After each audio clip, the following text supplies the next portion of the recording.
Twisted Travelers Podcast, your weekly dose of theme park news and entertainment. And now, here to talk all things coasters, theme parks, and even more, here are your hosts, Jack Lathrop and Chris Jones. Hey everybody, welcome back to this week's episode of the Twisted Travelers Podcast. My name is Jack. I'm sitting here with my good friend Chris. How's it going tonight? Going good, ready to get into it. Got our quick plugs and everything, then a decent sized news, a new ride of the week, your usual halftime report, some questions, and then an interview in the back half. So let's get into it. It's going to be a good show. Do you want to take Patreon shoutouts? Sure, I got you. So Patreon, shout out to all of our patrons: Bryant, Graham, Grant, Jaden, Mark, Allison, Steven, Eric, Mikhail, and welcome to the Patreon family, Klaus. Thank you, sir. As always, the Patreon link is in the description. All the money comes back to the show. It all goes back into it. We appreciate every single one of you that joins it, and we appreciate every single one of you that doesn't, but maybe a little more if you join it. So yeah, that link is in the description. I'm just saying, we're $10 away from a really nice number a month. If you feel like making that happen, wouldn't complain. And then if we didn't get any more Patreons, I mean, I would be sad. But I wouldn't be sad because that would be the number I got to look at every month when I went to take your money. So, yeah. But if you want to keep up with us outside of the podcast, which, first of all, why do you still listen? Secondly, follow us here at Twisted_Travelers on Instagram, at Twisted Traveler, but the R at the end is a 1 on Twitter. You can follow me at Thrilling Moment on Twitter and Instagram, and you can follow Chris at Twisted Travelers Chris on Instagram. That's right. Follow all those. And now, let's get into some news. So, starting off with the bad, Silver Dollar City had a fire. Didn't seem to do too much damage, but it did do a little bit. Unfortunate. It did a lot of damage. I mean, it could have been worse, is what I'm saying. It could have been worse, yes. But it did damage. Mm-hmm. Yeah. It started at the pork rind stand. They had the grease boiled over. They set the pork rind stand on fire. One of their craft buildings and one other building went up. And then they also torched a bunch of trees in the process because they're all built under a heavy set of trees. If you're not familiar with where in the park this was at, it's over by where you turn to go to Wildfire. That's where this happened. They've got it all walled off. Most of the buildings have already come down, and they're working to get them rebuilt as quick as possible. Probably won't see them come back in full-fledged until 2022, though. Yeah, probably.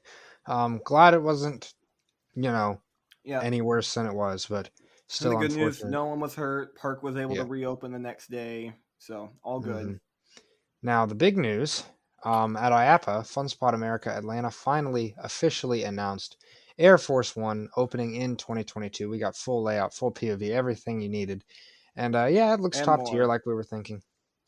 Okay, so here's my question. Is it pronounced Air Force One or Air Force One? I'm pronouncing it Air Force One. Okay. Okay.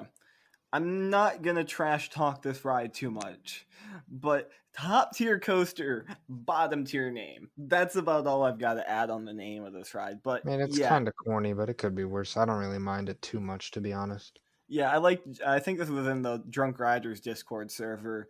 James said, if I was a millionaire, I'd definitely name a ride Larson Looper. And it's like, yeah, I guess if you're a millionaire, you can do that. Mm-hmm. But it does have everything. It's 150 feet tall, 4 inversions, massive stall, massive outer bank, a double up, a chili roll. Is that what they're calling it? Chili dip. Something chili like that. Dip. Yeah. I have ideas for some funny pictures with that. And it's got a quad down. Probably will be better than Lightning Rod. Yeah, probably. It looks huge. The stall looks amazing. That outer bank is what excites me the most, and the quad down. It's pretty much what we were wanting, so no complaints.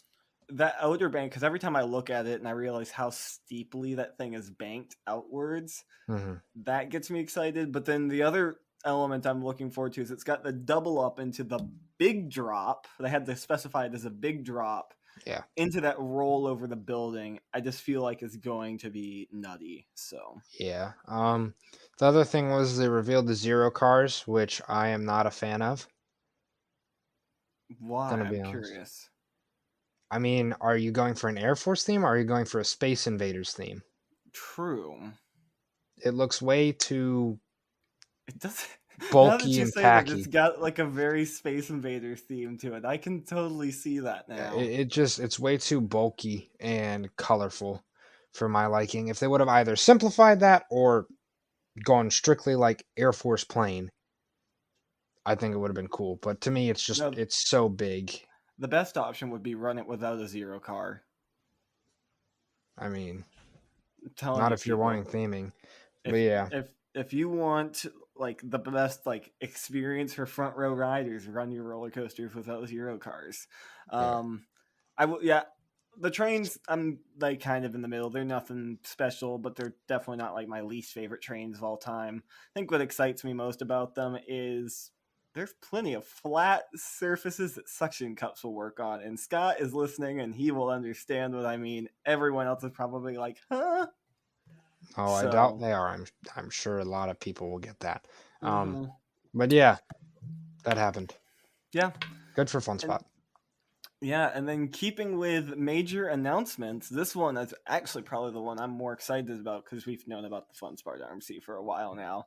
Palindrome is opening at Circuit of the Americas in 2022. This is the record-breaking Gerstlauer coming to the United States, and it's going to Circuit of the Americas. Yes!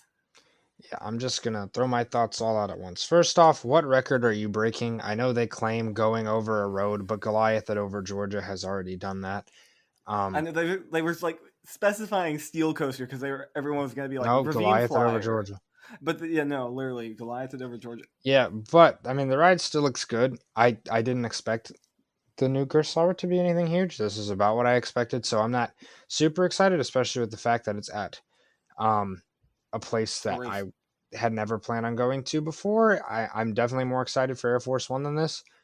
If And it would I have been should going to Alabama Adventure, then I would have said that would that. have been. But the ride looks great. I think that outward flipping wave turn thing is going to be fantastic, and the hang time over the road will be really cool as well. It's going to be really good. I don't think it'll be top 25 or anything. Probably not No, even close, but it'll be I good.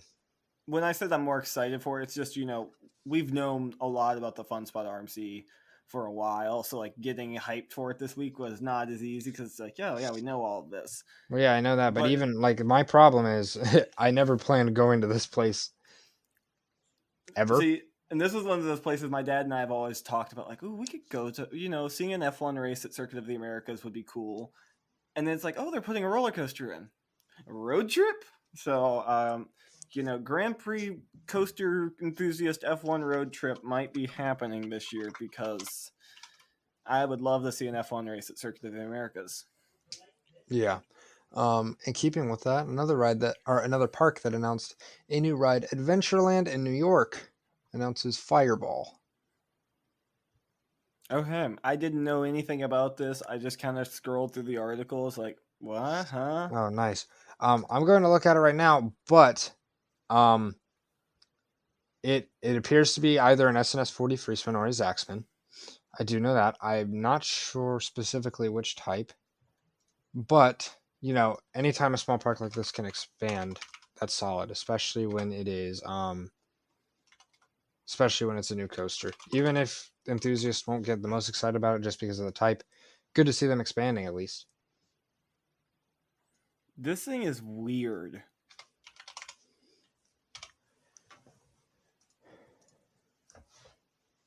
Oh, is this the same type as Wilda Hilda? Yeah. Okay, that's what it is. Sorry, people. This thing is weird. I'm very intrigued just because I want to know what riding this thing would feel like. Well, now you'll get your chance if you ever go up to an Adventureland in New York. I mean, I have family up there, so a good chance I'll be back. Yeah, but okay, so it turns out it's that. The same type as Wilda Hilda. Who is this from? Ride Engineer Switzerland. Rollerball coaster. Good for them. Good to see them expanding. I'm curious how it will ride as well. compared to Yeah. 43 spins, but that is a thing that is getting added. Yeah. This next one just makes me laugh. I have some jokes I'm gonna make after we talk about what's happening. Kennywood is bringing back the kangaroo. I'll let you go first, and then I'm gonna be really stupid for a minute. Kind of genius to like make your fan base angry at you and then all of a sudden become their savior again when you bring back an old ride. I mean, go for it, Kennywood, I guess. Kind of counterintuitive, but I'm sure it works to get people hyped in some way, especially all the weird Pittsburgh locals. Good. Sure. Okay, so let's take a little road trip back a couple years ago, and Apple announces the new MacBook Pros, and they're like, you know what? We're getting rid of the ports. You get USB-C Type 4s. You don't need anything else. You get USB-C Type 4s, and you're going to love it, and you're going to appreciate it. And then, this year they're like, hey guys, we're bringing ports back, and you should totally like adore us and admire us and bow down to us because we're giving you your ports back. This is exactly what Kennywood did. They were like, hey, you see that thing you like? We're going to take it away for a bit so you get really pissy at us and complain for a year and a half. And then we're going to give it back to you so you'll praise us and bow down and spend all of the money to come ride our flat ride and stare at our big broken SNS roller coaster. That sound right? Sure. Good Also, job, we need Kennywood. you to pay for our repaint because we're broke. Good. Nice job, Kennywood. This sounds like a Kennywood thing to do, so I'm not really surprised. It really, I was like, that's the most Kennywood thing ever. Yeah. Okay. Another thing. Tobu Zoo, their wooden coaster, Regina, I think that's how it's pronounced, something like Yeah. that. It is reopening. How will it reopen? I think it's just going to be another standard wooden coaster, new trains, maybe new track. Good for them, I guess. This is a place that honestly, of all the places in Japan, I wasn't that interested in going to. But hey, cool.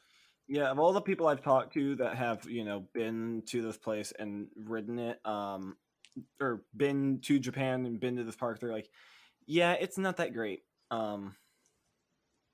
So it's an Intamin wooden coaster, so it's a rare breed. So it's kind of cool to see it come back, but it's not a prefab. So Yeah, so be it.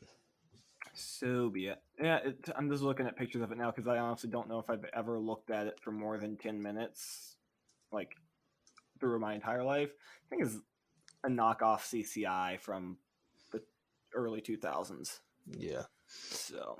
And our last news piece, Rampage at Alabama Adventure is getting retracked. Surprise, Yay, surprise. they're pouring more money into one of my favorite coasters. I'm happy. Mm-hmm.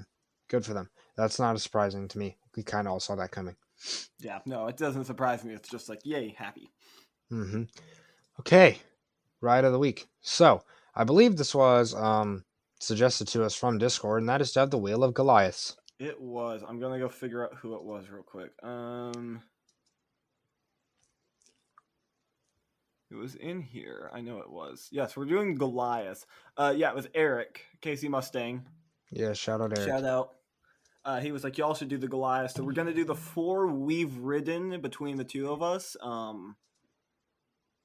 I've ridden all 4 of these. You've ridden 3 of them.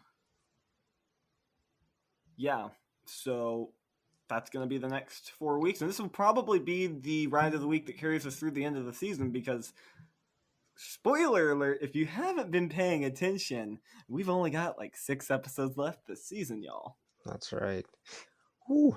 Okay, so the Goliaths we're rolling with Six Flags Over Georgia, Six Flags Great America, Six Flags Fiesta Texas, and Six Flags Magic Mountain. The wheel is ready. Spinning in 3, 2, 1. Dun dun da da. Dun dun da da. And Magic Mountain. We're starting off with my least favorite one, even though it's a really good ride. It's not good. It is a good ride. Did you get to ride it at night? I don't care. There's Twisted Colossus and X2 in the same park. Yeah, but it's still fun. Not when you gotta wait 60 minutes because the operations are horrible. Oh, well, I'm sorry. I had it during ERT. It's big, it's tall, and it doesn't do much. It's intense, but other than that, there's nothing there. Sorry. It's better than Mamba, at least. But other than that, it's probably my least favorite hyper. Or, well, Titan and that. I don't know. But yeah, it's just, it's fine. It's there. But that park has so much better that comparatively, I don't care for it. That's fair. I think I got to ride this 3 or 4 times when I was out there in 2019. I got a front row, I got a back row, got night rides on it, got sunset rides on it. I really enjoyed it. Of course, comparatively at Magic Mountain, X2's in that park. Enough said. But overall, like, it surprised me because I think I walked in expecting it to be like one and done. This is going to be super boring ride, and I ended up enjoying it a lot more. It had some like surprisingly intense moments. The drop was just funny to me because 45-degree angle for 200 feet was just funny. Mhm. And yeah, I mean, like, it doesn't have the greatest airtime or the greatest layout ever, but it was just kind of a funny ride to be on, and I had some good rides on it with some good people, so I guess that kind of redeems it. But yeah, in the grand scheme of things, when you're looking at it versus the rides on the rest of this list, they're all better. When you look at it compared to most rides at Magic Mountain, they're all better. So it is like a mid to bottom tier coaster for me, but I still enjoyed it. I mean, it's fine, but there is so many other things that I would rather ride. So, Oh yeah, no, it's mid bottom tier hyper. There's very few hypers I would put under this. mhm. Actually, I don't know if I could. I might not be able to name a hyper I would put under this. Mamba. That's actually, yeah. There you go. That's the one. Yep. Everything else I'd take over it. Yeah. Probably in a shocking order, but Sorry, Goliath at Magic Mountain. But hey, it can only go up yeah, from here. yeah, it can only go over here. The real question is, like, I know which one of these is my favorite, so it's gonna be, yeah. Yeah. Okay. 2 of these you'll see at the end of the season. Wink, wink. One of them for me. But yeah. So that's Ride of the Week. Time for halftime report. Some fantasy football. Yeah, we got 2 weeks to go over because we were lazy last week. Oh, we do. That's right. Hold on. Yeah.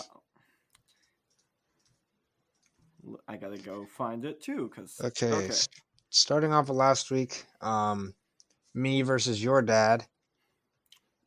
Your dad came out with a close win. Tom had a tough week. Keenan Allen and Kelsey and Fournette played well. But yeah, I didn't have many options. Julio ended up not playing. If I would have started someone else, I would have won. But so be it. Thielen had a good week as always. Gibson, Cook obviously has a great running back duo, and Jalen Hurts did his thing as well. Tough one, but that's okay. I'm bouncing back. Yeah, definitely. I'm not having a good week this week. Perry versus Steven. So Perry's team showed up again, seemingly at random, as he does. Lamar had a big week. Tyreek, Mike Evans all played well. Kittle, solid week. Cordero Patterson did not have a solid week. I was looking at the projection. While over on Steven's side, Josh Allen, Mark Ingram, James Conner, Devontae Smith all did their things. Everybody else kind of let down a little bit. Pretty close one, 10-point game, but Perry came in and won. Yep, Perry for the win. Then we got Allison versus you, sir. Yeah, my team's just not been. I had a couple of. My kicker last week got screwed up. And who else was it? Hawkinson. Yeah. Tough. I was also in the midst of trying to surprise everyone last week, so. Yeah, but Herbert had a down week. McCaffrey and Carter played well. Same with James Robinson. But Allison's team is just on a roll. Jonathan Taylor is carrying. Debo Samuel. Yeah, Mark Andrews. Her team is just really good this year. The Nashville Hot Chicks are hot. Mm-hmm. And then we got Bryant versus Grant. This one literally came down into the decimals. But Bryant won. Yep. Darrell Williams 130.5 to 130.18. Yeah, Bryant had 3 players go basically for 30. So that was huge for him. Grant had Justin Jefferson and Ezekiel Elliott play well. Devontae Adams did his thing. Dearness Johnson had a big week. Very close, but Bryant came out on top. And our last matchup from week 10 will be Marcus versus my dad. And Marcus comes up big because all of my dad's running backs are hurt. Henry Kill the narrative. is out. Henry is out. Who else was it? I don't remember. Another one of his running backs is hurt, I believe, as well. Your dad DeAndre also Hopkins didn't start is hurt. Mahomes. Well, yeah, but he played Prescott, who did good as well. Yeah, but did you look at Mahomes' score last week? I mean, yeah, but he did make the overall better decision because Prescott played Atlanta. Yeah, that's true. But yeah, Prescott had a good week. Everybody else, it was tough. Well, for Marcus, pretty much everybody played well. Carr, Eckler, Swift, Brown, Kupp. Goddard and Henderson kind of let down, but the Colts defense played well as well. Good for Marcus. Quick win. And now to week 11. Over in week 11, we'll save one matchup for last. Yep. Grant versus Steven. Grant, big win. Won by 40 plus. Jefferson. There you go. There's a score. Yeah, Justin Jefferson had a big week. Same with Devontae Adams. Gaskin, solid. Steven, James Conner did good. Chubb did good. Allen was But yeah, it's tough when you have two receivers who go for 30 plus. Yep. Perry and Marcus. Marcus running away with this one. Yeah. Cam Newton had a good week. Perry, smart pickup. Tyreek Hill again, big week as well. He still has Mike Evans playing tonight. But Austin Eckler drops 42 and DeAndre Swift drops 22. That is tough to beat. Yeah. Literally, Marcus's winning margin is Eckler. Yeah. Bryant, tough one. Only put up 73 points. Ben is going to come away with this one. Hey, Bryant, you're not undefeated against Lathrop men anymore. Huh? Yeah, Jalen Hurts, big week. Cook, big week. Thielen, big week.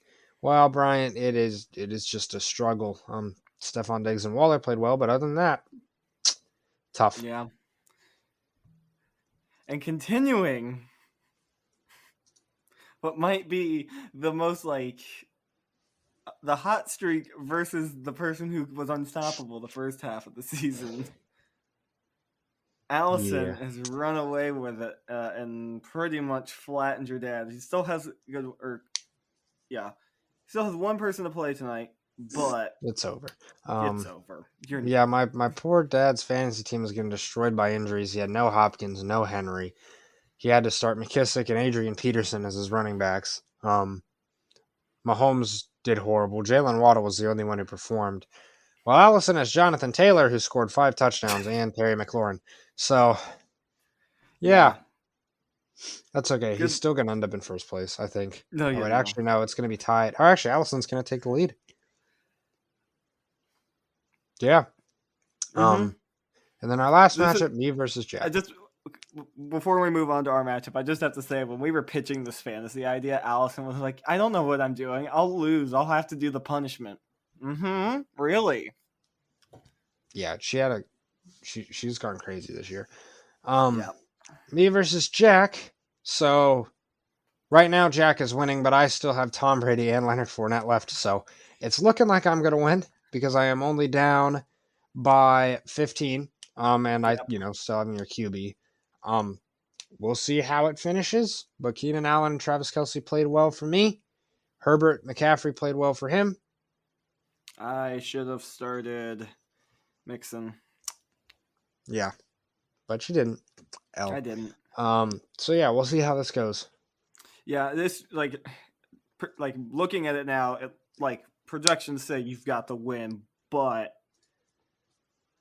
it could be different. So I mean, we've seen stuff happen before, but I'm pretty much willing to say you're going to win because probably it's Tom Brady and Leonard Fournette. I'm screwed. I'm pretty much royally screwed. Mm-hmm. So we'll see. I'm just gonna go ahead and say congratulations now. That's right. Yeah, that's halftime report. Bit of a longer one because we had to go through 2 weeks, but so be it. Listener questions. Yeah, so real quick, so a bunch of these, there's just 2 of these. If it's a question related to anything, this is how we roll, or you asked like it be asked of Taylor, it's down at the bottom of the other question list. So yes, only two listener questions this week. So this first one is just for you.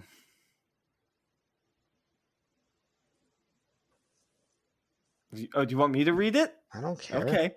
Since you lied last time and didn't officially answer, what are 2 things you like about Jack? And this is from Bryant in direct relation to the fact that on the podcast 2 weeks ago, when this question was initially asked, Chris lied saying he was happy I wouldn't be at Stumble. But we both knew. There's outtakes. If you want to hear the outtakes of me hysterically laughing as this question was being asked the first go round, join the Discord. You can find it in there. It's entertaining if you ask me. So, Chris. Okay. Well, I like the fact that I'm not going to see you for the rest of the year. That's a good one. Oh, it's so For one. sad, right? No, not at all. I Not at all. love that I'm not going to see you for the rest of the year. What's another thing? That's tough. I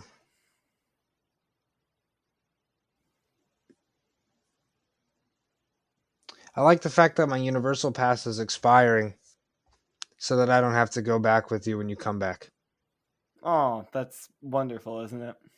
Yeah. That's my 2 things, Brian. You're welcome. Yeah.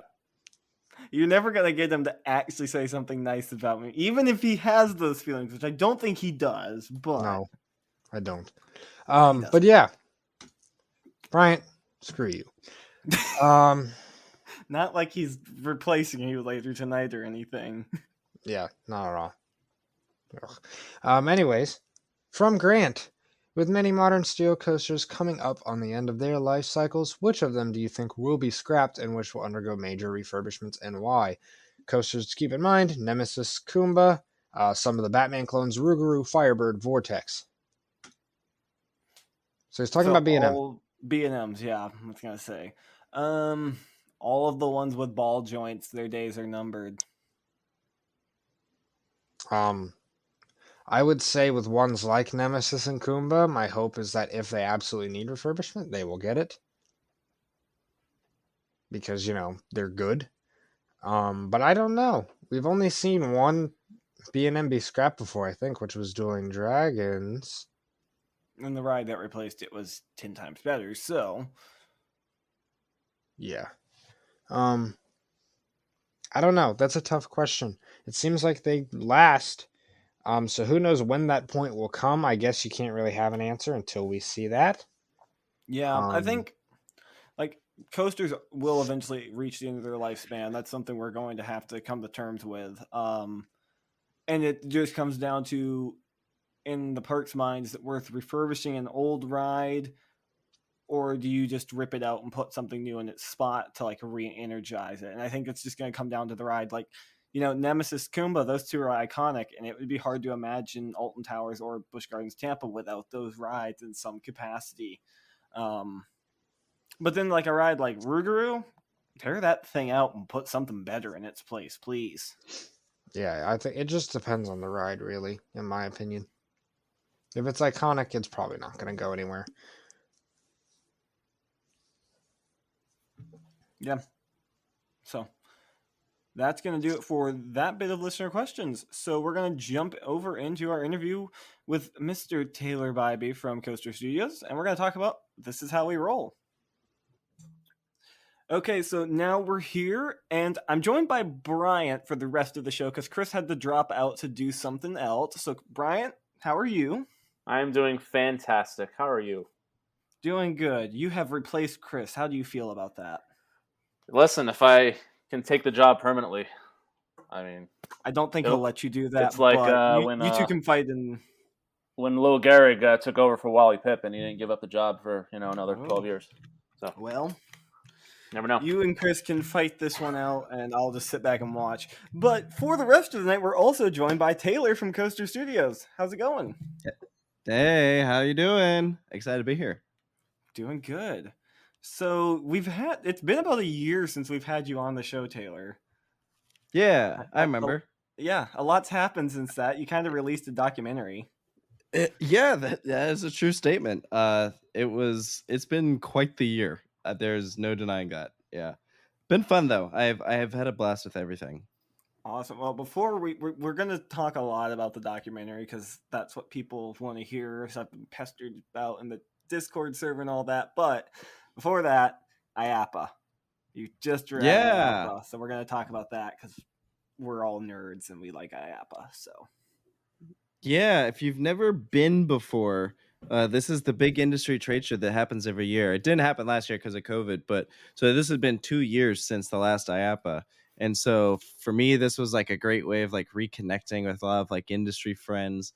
And also, there's always big announcements and everything going on. So we got two big roller coaster unveilings with Air Force One and Palindrome and a lot of other fun stuff. It was great to be back there.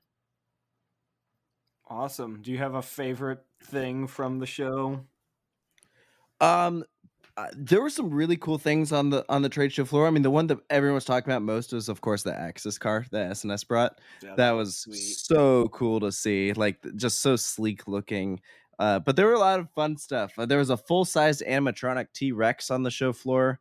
There was a drop tower that you can drop by someone like swings a hammer, and then like that's how you fall. There was also a drop tower that Zamperla was showing that's for like families, and you pump the bar to get it to rise higher, and then you let go in order to drop.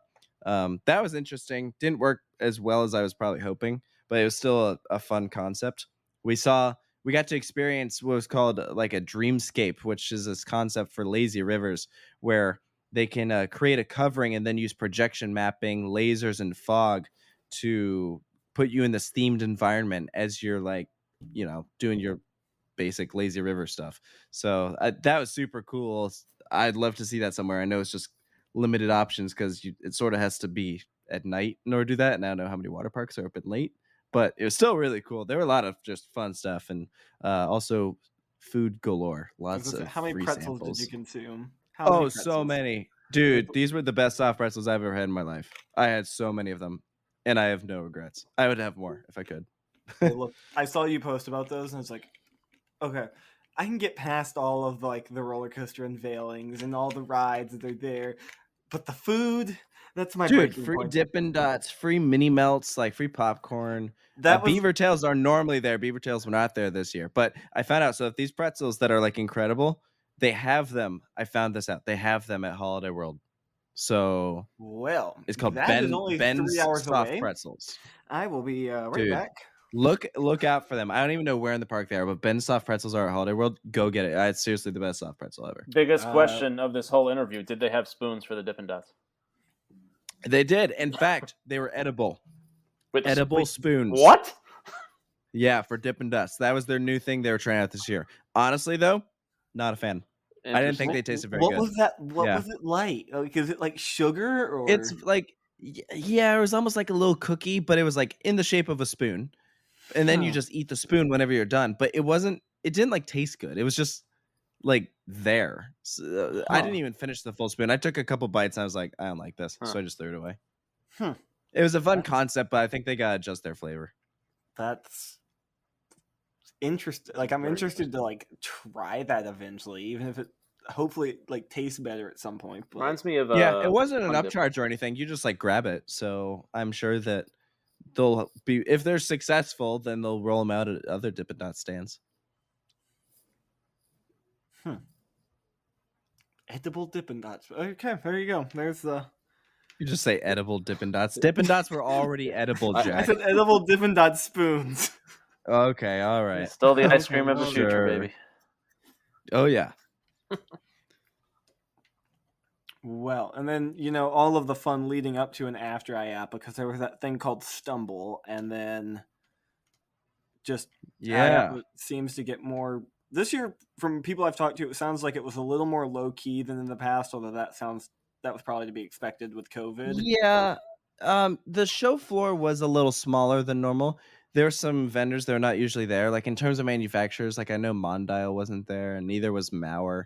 A lot of the booths were smaller. Like the Intamin booth was probably half the size that it normally is. Booths like GCI and Mock Rides were the same as they usually are. RMC was maybe a little smaller, but there was a lot of energy on the show floor, even though there weren't as many announcements as there usually were. The quality of announcements was still great, and as usual, being there gets me excited for the future, because there's even with COVID, there's still a lot of really cool stuff coming out. Yeah, well, in the palindrome, I'm very excited. Yeah, this is like a nothing park. Like there's not much to it. Literally, if you type it in maps, it doesn't pop up.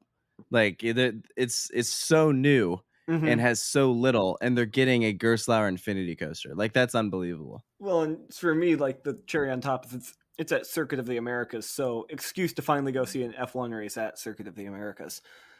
Hey, there you go. Yeah, I know I'll go. That's gonna be a pretty cool ride. And that is a top 10 name. That is so it's genius. So clever. I love it. It's the English nerd in me is like, oh, why hasn't anyone thought of this before? It's brilliant. I know. Yeah. They could have gone like with so many like unoriginal names, but that one was like you just knocked it out of the park with that name. I hope they name the trains like fantastic. Otto and Hannah or. Oh, that'd be funny. Like that, right? Race car. Yeah, that would be really good. That's perfect.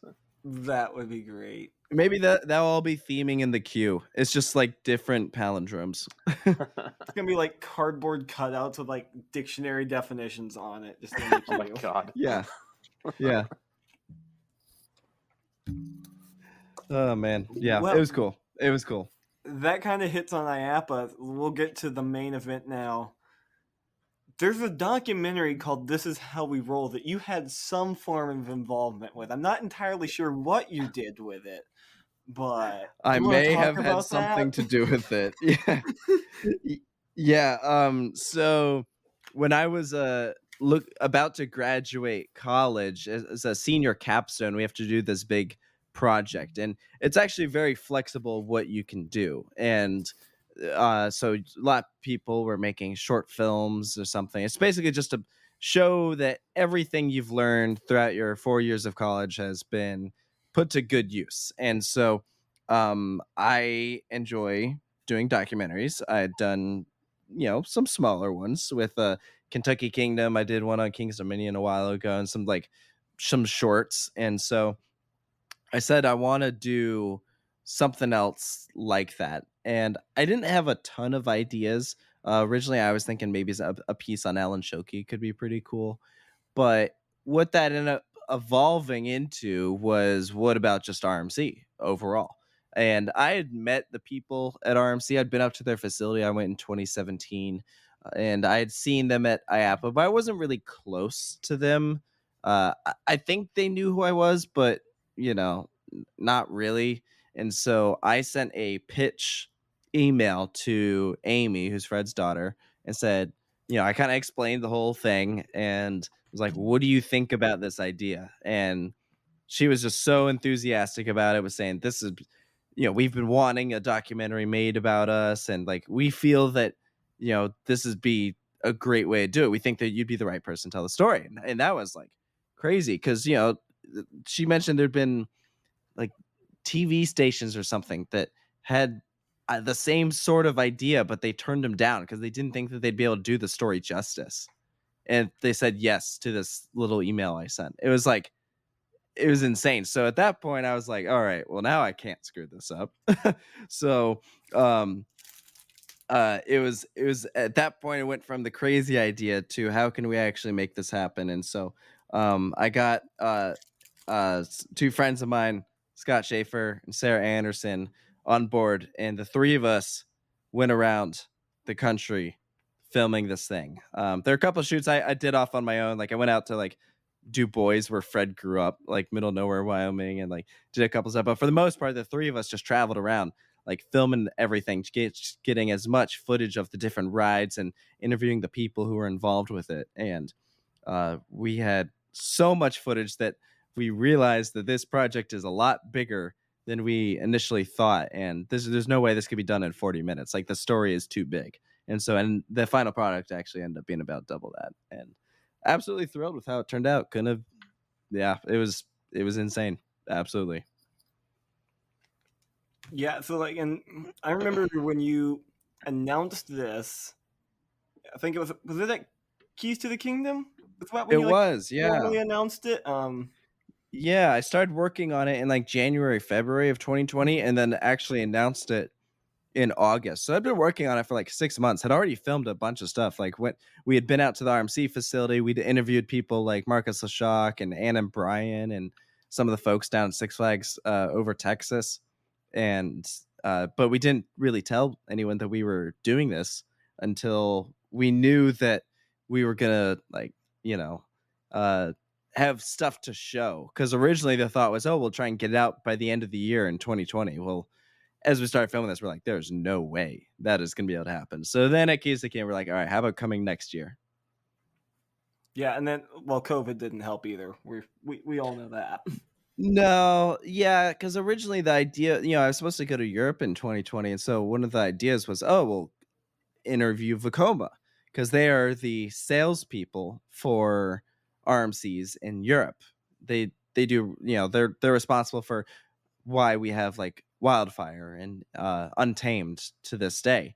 And so, it also include like interviewing some people from those parks, and obviously that whole trip never ended up happening. So there are a lot of things that kind of threw wrenches in things. Six Flags Magic Mountain ended up being closed for like an entire year, so we basically couldn't get anything from that park. So we had to rely on old footage and material for places like that. So we were almost trying to film this thing based around what was open and what would allow us to do any filming at all.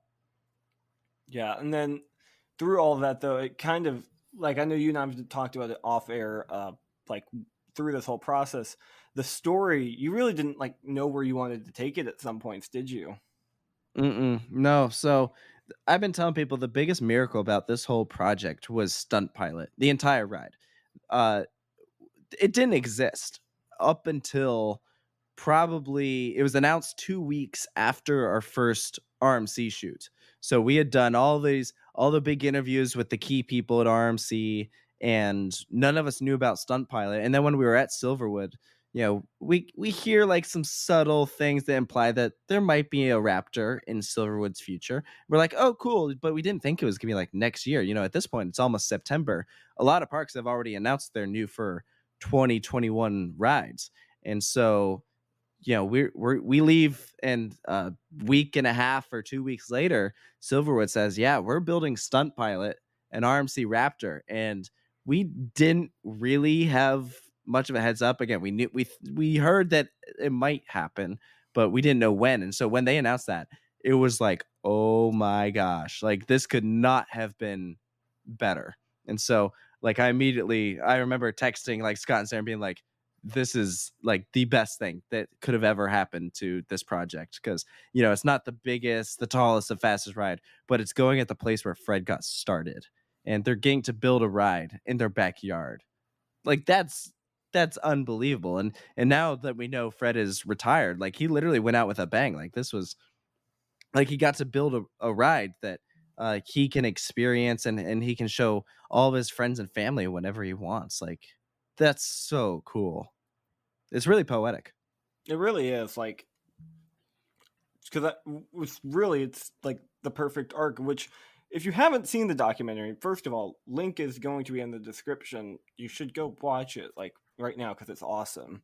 But like the whole story with how the doc follows is it starts at Silverwood and it ends at Silverwood, and it's just super poetic, and I love that about it. Yeah, and the teams at Silverwood were incredible to work with. Like they were so supportive. They would let us go nuts with filming everything, and so we had a blast there. I mean, we were putting cameras everywhere, flying the drone around, getting footage from backstage areas. It was absolutely fantastic. And then likewise, the teams at RMC were unbelievable with making this project happen. Pretty much anything that we wanted to showcase, we explain all these different ideas that we had. They're like, all right, let's see how we can make that happen. So yeah, we ended up doing 3 big shoots out in Idaho. So there was the shoot at the end of August in 2020. That was the original shoot, and then we went back in April to film Stunt Pilot when it was under construction. You know, the whole idea is we want to film track going up. We want to see the ride when it is like half built so that we can get footage of this is what the people at RMC do. They build rides. And then we went for the grand opening of Stunt Pilot. And that was really cool too, because they had this big party where they brought all of the RMC people out because so many of them are just working in the shops all day. They don't actually get to go out and experience some of their attractions. And so for many of them, this was their first ride. And that was really cool to see. That actually brings up one of my questions. Like, did RMC, I mean, you don't need to name specifics, but was there anything they told you not to include, or did you pretty much just have free reign to do whatever you wanted? There were a couple small things, yeah. Obviously, we couldn't include anything about rides that hadn't been announced yet. So, I mean, yeah, anything that says we knew Magic Mountain. No, right. So, when we were filming the doc, most of the Raptor track that you see in the doc is for Magic Mountain. There are a couple Stunt Pilot pieces in there, but for the majority of it, whenever they're building Raptor track, you can see the SFMM on it. And so we knew about that one way in advance. We knew about the Fun Spot coaster before it was announced, you know. So there were things that we were, you know, trying to be strategic about filming, trying not to get those letters in the shot and everything, which ended up really not being a big deal. Because if you notice, most of the time that we're filming the factory, we're filming the people in the factory, and the track is just what they happen to be working on, you know? So it wasn't that big of a deal. But yeah, there were a couple things here and there that they were a little particular about. But for the most part, you know, we're going through blueprints. I'm like, can I get a shot of this? And they're like, yeah, sure. You know, this is a ride that at this point has been out for years. And so they're like, yeah, go ahead. So it was awesome. We were very thrilled with their involvement. So they absolutely played a huge part in making sure that this, you know, was accurately depicting the company, as well as isn't going to upset any parks or anything. Yeah, that's awesome. And I gotta just mention it because it's come up. We've all heard the story about someone finding out the theme of a particular Raptor. Would you mind telling that story for the people, just so I can laugh at it a couple more times? Yeah. So when we were at our first shoot for the doc, Amy, I guess, told Scott and Sarah the theme for Magic Mountain's Raptor. And yeah, so we all know it's Wonder Woman. And at the time, I mean, I probably should have been able to figure that out. It's Six Flags. Like, of course they're going to theme it to Wonder Woman again. But I had no idea. For whatever reason, I was not there for that conversation. And so Sarah's kind of rubbing it in my face like, hey, I know and you don't. And this is we're talking about this as we're going to our Airbnb. And so I have the code to open the door. And so I just stand at the door blocking it, saying, nope, I'm not letting you in until you tell me the theme. And so it turns into this whole ordeal. And the next door neighbors like come out and they're like, can you guys keep it down? And we're like, sorry. So we have to go in and she won't say anything. And so, like, you know, I forget about it. Fine. Time goes on. And then we're in the car driving somewhere and we're talking about something. I'm like, oh yeah, and Wonder Woman Golden Lasso. And she's like, yeah, now that's not even going to be the only Wonder Woman. And I'm like, so Wonder Woman. And she's like, oh no. So yeah, I found out anyways, but it was, you know, it's fine. Like, we're not trying to screw over anyone from RMC or anything. So whenever we found out anything that, you know, is not publicly revealed, we don't talk about it. You know, we want to keep a good relationship with them. That's really important to us. And so we know how to keep our mouths shut. Yeah, noise violations in Idaho. That never happened again. Oh, I know. Yeah. Never. Yeah, the documentary. There was never again a noise violation in Idaho. Keep that under wraps. Oh, geez, that was funny. So I think like one of like the most like shocking aspects, I think probably for anyone that watched it, was just how insane both Alan, but really Fred's lifestyle is. How much of that did you know before you started working on the project? Well, I had no idea that Fred had almost died like a million times. And You want So lightning rod? I Well, Fred had to almost die for that. Let's see. literally, it's like, all right, every RMC. How did Fred almost die making this ride? So How many I only helicopter crashes has he remember. been in? Yeah. Well, I think the way it's well, he's two. He crashed two helicopters. Um, actually, that's funny. Before I go into, I'll tell you that second story because if you watch the doc, you can hear about how he crashed the one helicopter. Here's how he crashed the second one. He built a homemade helicopter. It was like a kit. It's called like a gyrocopter or something. And so he like assembled it himself and then took off and realized he didn't know how to land it. And so he's like, "Oh, this has the potential to crash." So what he did was so that it wouldn't burst into flames. He just flew around in circles to cycle all of the fuel out so it wouldn't like burst into flames. And then he's getting close to the bottom, and Silverwood used to be like an airport, and because that's like right near his house and everything, it's almost like a landing strip. And so he more or less crashes the helicopter at Silverwood and survived. I love that story. What a It's legend. just- Yeah, it's insane. But the whole thing that we found out is like, we're interviewing a lot of the different employees, and so we'd be asking them, what do you think about this person? What do you think about that person? So, one of the questions we just ask people is, do you have any Fred stories? And that's how we started getting little bits and pieces. As someone would say, well, I know he did this. And we're like, what? And then he like explains it. We're like, whoa, hold on. We got to go talk to someone else about this. And so then we just started connecting the dots and hearing the same stories from multiple people. And so we were able to figure out, okay, what are the big stories here that we need to focus on? And so one person says, yeah, he crashed a snowmobile doing this. And so we go up to someone and we're like, did you hear about the story where Fred crashed a snowmobile? And they're like, oh yeah, he was doing this. And then we go to Fred. And by the time we do his interview, we have like 8 stories that we need to ask him about.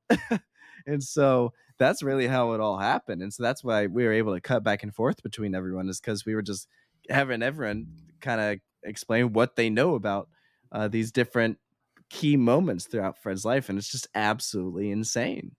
Do you have a favorite Fred story that didn't make the cut? Yes, I do. Fred saved a girl's life when he was in high school, or I think it was high school. It might have been like after, like when I know he didn't go to college, but probably like college age. I don't remember, but he was in Du Bois with a girl, and they're sitting in their car, like at a lake, and something happens to the car. I don't know if I got put in neutral or whatever, and the car goes in the water, and the girl he's with is like trapped, and he like goes in and like pulls the girl from the car and like saves her life. Wow. It's like insane. And that story did not make the cut because there wasn't really a way to work it in, and we had to be picky with what stories we were going to include. And so we decided to follow the trend of Fred like hurting himself in ridiculous ways. But that story, like, it just blew my mind. I heard that story from his brother Danny, who I went out and visited in Du Bois, and I was like, oh my gosh. In retirement, he should just replace the Dos Equis guy. He's literally the most interesting man in the world. I like that. Yes, and that's Fred. And then Alan just has always seemed crazy to me. I mean, the man designed X2. That's enough to tell me he is insane. But he's just also just nuts, like dirt bikes and skiing and all of that. Like, what was your favorite like Alan story from the whole thing? Well, we didn't ask about Alan as much as we did Fred. We wanted to keep the focus on Fred here, and because Fred is synonymous with RMC. That's his baby. Alan was, Alan and Fred were absolutely put together to make this all happen. But we didn't want to take away from, Fred in the spotlight there. But yes, Alan absolutely has a lot of kind of crazy stuff. I mean, those dirt biking shots that you see of him in the dock, that is his backyard in the middle of nowhere, Utah. He built a dirt bike course, and it has wave turns. Like Alan Shoki's dirt bike course has wave turns. It's like, it's so ridiculous. So it's poetic. That's what it is. It's like, oh yeah, it's you look at it and you're like, well, yeah, of course Alan designed this. When we filmed that, afterwards he was like, "Do you want to hop on?" And I've never done a dirt bike in my life, and so I got to go dirt biking for my first time with Alan Shoki. I absolutely crashed. I totally wiped out. I like hit a hill or something, didn't know how to recover, and I flew over the handlebars and cut my wrist open, and I was like bleeding like crazy. I still have the scar to this day. It's pretty funny. So yeah, Alan's awesome. In his interview, we asked him like about some of the crazy activities that he likes to do to kind of keep that adrenaline rush theme going. That we heard about with all of the other interviews, and that's kind of what inspired the whole skiing sequence with Alan. Is we want to be able to show someone from RMC out doing this sort of thing, living their life to the fullest. Alan is not a young dude, but here he is doing what he loves, and he's a freaking good skier, that's for sure. I had a hard time keeping up, and I thought I was pretty good, but I am not like Alan Shoki good. I went skiing for the first time this year, and I was like, okay, I get it. I have appreciation, and I watched him skiing. I was like, the man is a god on skis. He's fast. Yeah, we went to Snow Basin, which is a pretty, big deal ski resort. And oh man, I'd been there before, so I was familiar with the course, but there were some points where there's some pretty steep hills. And so I am not going down them at full speed. I've applying some brakes as I'm going down. He called me a snow plow because I kick up snow from braking as I'm going down, because if I start going too fast, I'm going to start getting all wobbly and I'm going to wipe out. And for the record, I never once wiped out when skiing with him, so I didn't embarrass myself or anything. I was able to keep my composure. But that being said, I did almost crash into him. I had to, in order to get all the shots, I had put a GoPro on the end of a ski pole, and so I'm half paying attention to skiing. I'm half paying attention to getting a good shot. And at one point, I definitely almost crashed into him. But crisis was averted. It was all good. That's great. Do you know how long his skis are? Just out of curiosity. Oh, I haven't got a clue. I'm a roller coaster enthusiast. I like skiing here and there, but I'm not an expert. They have to be massive. They have to be like 155 at least. Beats me. People who don't ski, the longer you ski, the faster you go. Oh, I'm sure. Yeah, I'm sure they're up there. I've never. Yeah, he was excellent. It's so great. Highly recommend it. Also, my favorite cut in the entire documentary is when you were like, and you can cover me in snow if you want. Oh my god. Yep. Yeah. So this was, I didn't know what I was going to do with this shot. I filmed the skiing shot before the Fred watering his, washing his motorcycle. Mm-hmm. And so I was just, trying to think of different shots. Again, I was like, hey, Alan, I'm going to lie here in the snow with the camera. Can you come down the hill and just shoot up a bunch of snow in the camera's face? And he's like, okay, sure. Like, no one ever asked you to do that. And so he covered me in snow, and it was pretty funny. It was super cold, but I was like, I don't know what I'm going to do with this shot. And then, we had visited Fred's house, and he's getting to spend time with his granddaughters. Like, here I am imagining, like, oh, the average grandfather would be doing puzzles with them, or maybe playing games in the yard. And here he is like, all right, hop on this 4-wheeler. Just don't go on the highway. Like, so anyways, he's like washing off his motorcycle, and Scott got this really awesome shot of like the water going on it. And so, I don't even remember how it happened, but I just thought to put the two together, and it was like the most perfect thing ever. I remember showing Scott, and he's like, you got to get rid of that cut. It's so cheesy. I'm like, what? You didn't like that? He's like, no, I'm totally kidding. It was the greatest thing ever. That was like genuinely one of my favorite scenes in the documentary for sure. But yeah, and I just like it because I like the juxtaposition between explaining the getting a thrill from a roller coaster and then getting a thrill from something that puts you in potential actual danger. I just think that that's super interesting. How different people get that adrenaline rush. These people spend all this time doing dirt biking and wakeboarding and stuff, these extreme sports, and then they channel that energy into their rides. Raptors in themselves are inspired by dirt bikes. It makes perfect sense when you think about it. So yeah, like one of three of my most favorite parts of the documentary was one, the score, 2, the song, and 3, the credits. They were all phenomenal. So I was just wondering, how did you discover John, Johan, and Tim respectively, and consequently, how did you know their respective talents would be so perfect for the doc? So I met Johan first, and this was an accident. I was in line for wings at Flags at Magic Mountain next to Full Throttle, and he comes up to me and says, "Hey, I'm a big fan of your work," and we just start chatting. And I find out that he's like a music producer in Hollywood. I'm like, whoa. And I mean, we didn't chat for too long. You know, he was with a group, I was with the group, and so it was a fairly brief conversation. But you know, we followed each other on social media, and so we'd see each other pop up in our feeds every now and then. And so one day he shot me an email saying, "Hey, I have some downtime.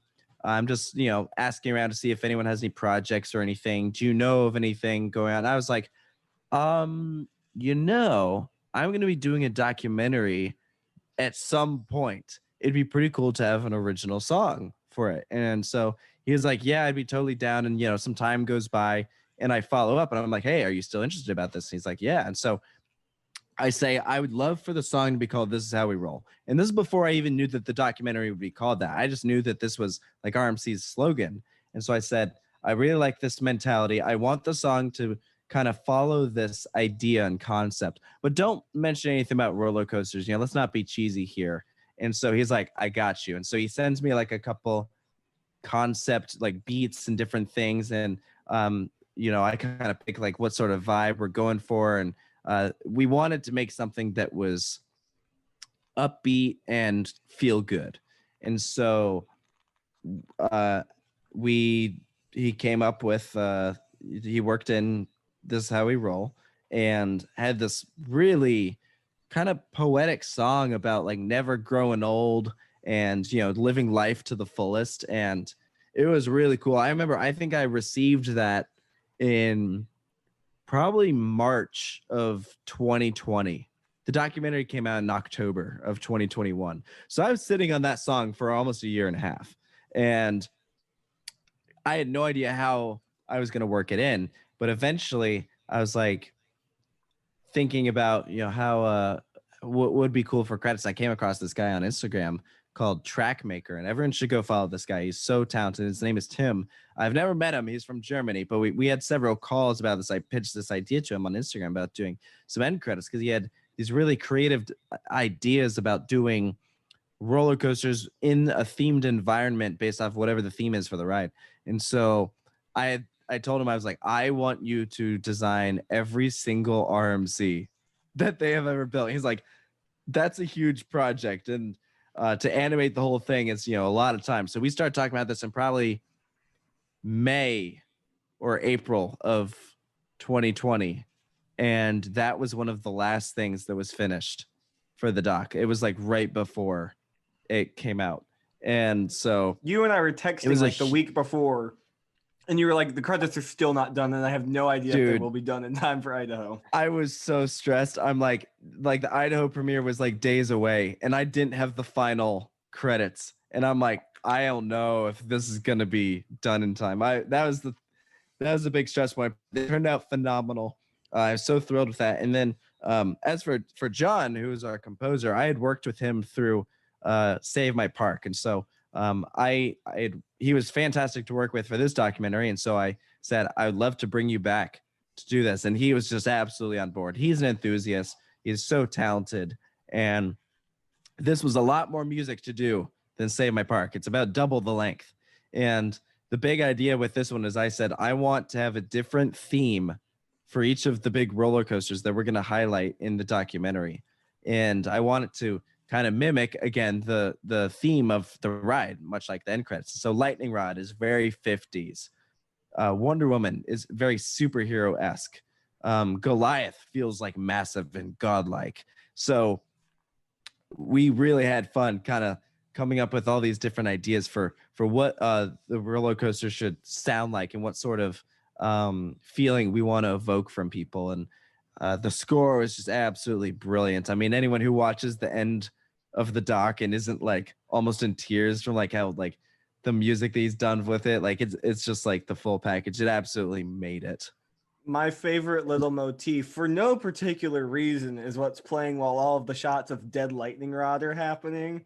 That's my favorite motif from the entire bit. No particular reason. I wonder why. Oh my gosh.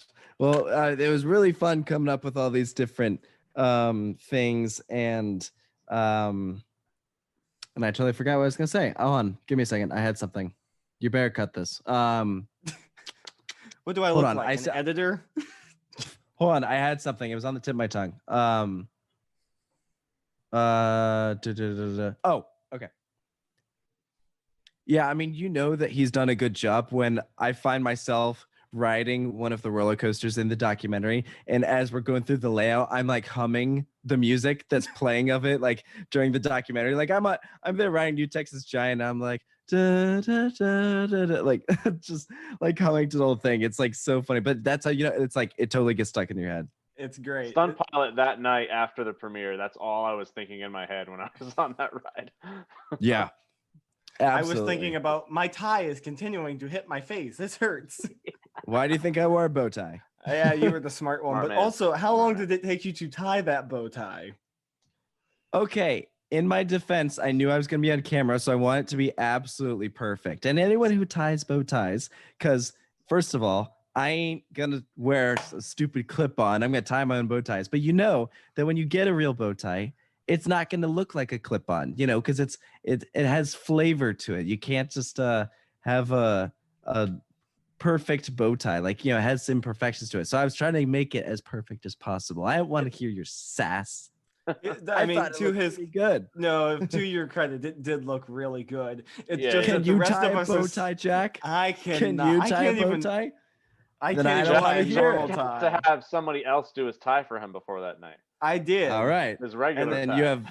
you have no right to call me out on how long it No, took to I'm- get that bow yeah, tie perfect. No, I don't. But kind of keeping with this for just a second longer, because the score for this is fantastic, and Johan's song is phenomenal. I have a story to tell you later about the song that doesn't belong on the podcast, mainly because I don't want to talk about it.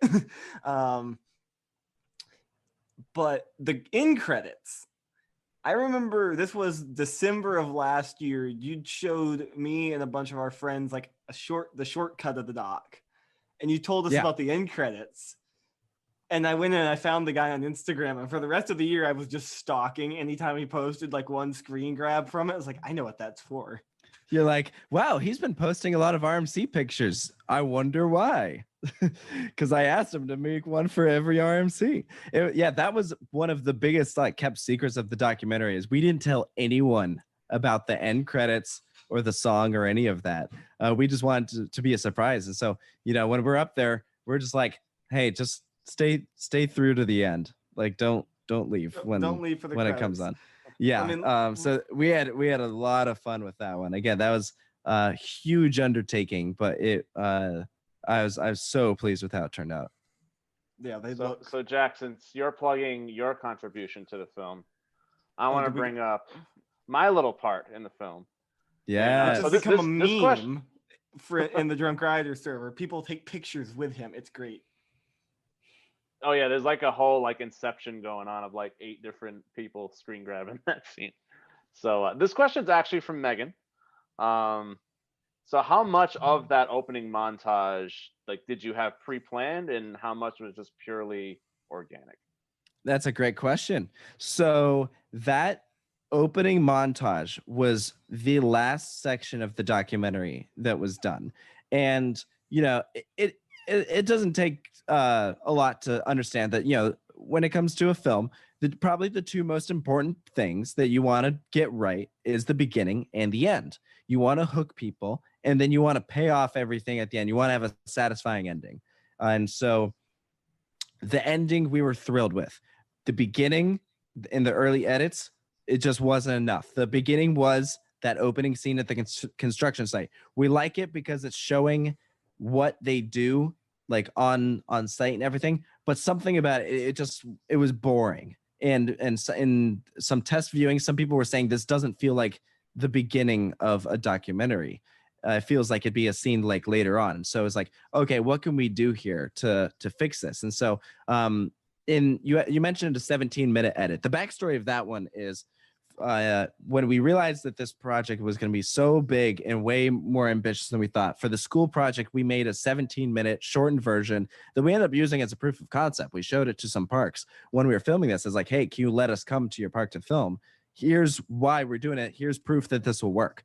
So for that version, we had a little montage made. And I was not thrilled with this montage. It was pretty much just a way to start off this little edit that we made. And there wasn't a whole lot to it. It was just a couple quotes from some people saying, generic lines about their rides. And so I think that this montage rubbed me the wrong way. And I was kind of anti-montage for the beginning of the documentary. I'm like, no, I just didn't like that montage. But after this edit was pointed out that it was, probably not the best way of starting it off, we said, well, what if we could have this opening scene, but also a montage, something that's where we thought about, let's have it start with Fred, because I wanted to start with Fred, this whole thing. And so, because the first line outside of Fred is Dan, we love Dan, but he shouldn't be the first person to appear in the documentary, so that's where we were going through all these different versions, and we had this moment where I was sitting in the car and I am just asking Fred these random questions to get him to talk while we're driving to Silverwood. And do you like your job? Do you like your job? That was not planned at all. It was literally just so spontaneous. I'm just like, it just occurred to me, do you like your job? And his reaction is just so genuine and like wholesome. And what we realized is that is a great way of kicking things up, because people who don't know who this guy is, like, do you like your job? Like, that's a simple question. Like, everyone here has a job. Do you like what you do? And here's a guy that builds roller coasters for a living. So that was our way of, we have a montage that we can show, here's what this guy does for a living. And so at that point I was like, okay, let's make this happen. So what we did is we took some of our favorite lines from all these interviews we had done that didn't make the cut. And there were a lot of great moments, but we wanted to kind of summarize to someone who doesn't know anything about these rides, what is this documentary going to be about? And so we have a great line in there from David, who's talking about how Wonder Woman is going faster than it is. It looks like it's CGI sped up. And Marcus is talking about how people have no idea that Goliath is going to be as good as it is. And Iron Gwazi is going to be this, massive ride. Here's all these cool stats from it. And so we compiled everything together. But by doing this, there were a couple holes that we needed to fill. And so what we decided to do is script a couple lines based off of lines from the interview that just weren't quite right. Like maybe they were phrased wrong, or they got the concept right, but they stumbled a bit. And so it just wasn't quite working. And so we kind of combined a couple of these lines, and we said, let's go to some parks with some RMCs and get some people we know to say some of these moments to kind of tie it all together. So when we were at Six Flags Great Adventure, we had our friends David and Robbie say a couple of these lines, and we were just giving them over and over and over again so that it sounds natural, and none of it sounds scripted. And so then that's when Bryant and Megan come in. They were probably the last people that we filmed for the documentary. The line that we needed was, we had to explain what exactly it is that RMC does. And so we had a line in there about, here's how they're replacing the wood on this track and putting in this new smoother track, and it can do these things that we haven't really seen before. And so that's where you guys came in, and we did a lot of takes, but you guys did fantastic, and it turned out great. And now the ride's doing things that I didn't even know were possible. Exactly. now tell me, what was it like getting camera equipment into the park that day? Oh God. Oh my gosh. This was so funny. So I'm not going to lie. One of the big reasons why I even wanted to go to Six Flags New England this year was because I wanted to get different lines in front of different RMCs, and we didn't have Wicked Cyclone represented. And so it's like, okay, I want to film some people in front of Wicked Cyclone. And so that was half the reason for even going to this park. And so, I had the camera, I had the microphone, and we get into security, and they will not let me through with the microphone. And me being a moron, I'd not bring a backup microphone. I didn't think I would need one. I should have, absolutely. I should have been more prepared, but it was back in Virginia. And so I am explaining to these security people, I'm like, look, I've brought this in to the park before, which in my defense, I've brought them into other Six Flags parks before and never had an issue. And so I'm explaining, I'm like, look, it's not a weapon. We're not going to be bringing this on the ride. It's just for better sound quality. And they're like inspecting it. And they're like, yeah, we just can't let it through because we don't allow tripods and monopods. And I'm like, this is a microphone. They're like, yeah, but it's like a stick shape and we just can't allow that. And so I Karen'd out and I asked them to bring in the supervisor, and I just explained the whole thing. I'm like, look, this is really important. And they're like, just You had like the rules ready to go on your phone. because I was so It's prepared. almost I'm like we've had issues with Six Flags before. I was just like, the thing that bothered me is it's like, look, I've done my research. I know that there's nothing in the rule book about this is like, this should be allowed in. Absolutely. Like, so I pull out the Six Flags website. I'm like, look, it says that it's not here. And they're like, well, the website's outdated. And I'm like, then why are you not like update it? So if you don't, so anyway, so I just explained to them and they're like, fine, just don't bring it on the rides. And I'm like, thank you so much. Yeah, the head honcho was basically like, I'm done with this kid, just whatever, let him in. I know. Look, I felt bad, but this was really important. We needed good sound. I was not about to put anything in the documentary that had crappy sound. Especially involving me. I don't want to be the worst part of the I know. Can you imagine that? No, that was the dirt on my camera lens. Which we Yeah, were Jack's the able worst to part now. digitally remove. We digitally And removed some of it. I am forever thankful for that because it looks so Yeah. good. Okay, I gotta jump back for just a second though. So this is just me, being like crazy. You ask Fred, do you like your job? What happens if he says no? What would have happened if he'd said no in that moment? Oh, I have no idea. I mean, you have to remember that when I asked that, I wasn't thinking that this was going to be for like the opening line of the documentary. I mean, I knew that I wanted to film him on a construction site and driving. The original idea was like show him leaving RMC, getting in his car, or leaving his. I think the original idea was he's leaving his house. He's like leaving his house to go to work, and he's leaving his house to go to RMC or something like that. But I didn't know what was going to happen, and so I don't know what I would have done if he had said no. That'd be kind of sad. Do you like your job? No, I hate roller coasters. I've been wanting to get out of this business for years. I tell you though, what was funny, that shot of him like sipping on his coffee and he's like driving the truck.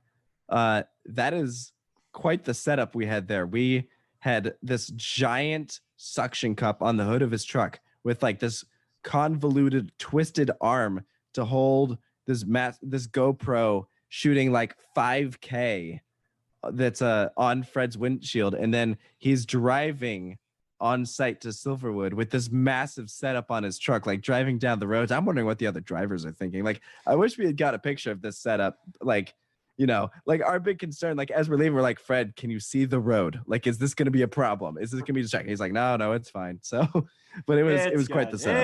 It's good. It's good. No, I just can imagine. It's what I imagine it'd be like seeing them film the Grand Tour or Top Gear. Like you see the car just going down the road with all of the suction mounts and GoPros mounted. That's what I'm imagining. I don't know if it was that elaborate, but it was pretty funny. So, okay. Let's jump a little bit. We've talked about Fred and Alan, but there's one person or one we have to talk about this person. That's Peaches. We have to talk about Peaches. I thought you were going to ask about Jake. I thought you were going to ask about Jake. We're going to talk about the dog. We're going to get to talking about Gabe. Don't worry. Gabe, yes.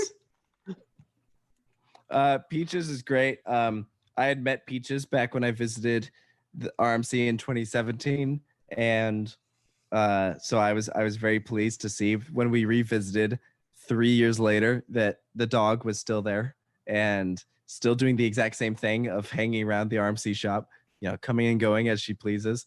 And so we were just grabbing a couple shots of her. We had no intention of giving her a full segment, but we'd ask a couple of the employees, "What do you think of Peaches and stuff?" And that's when Jake gave this hilarious story about this feud he has with this small little dachshund, and it was hysterical. We're on the other side of the cameras just trying not to react, and then afterwards, after we hit cut and everything, we just like burst out laughing, and we're like, "What was that?" It was so good.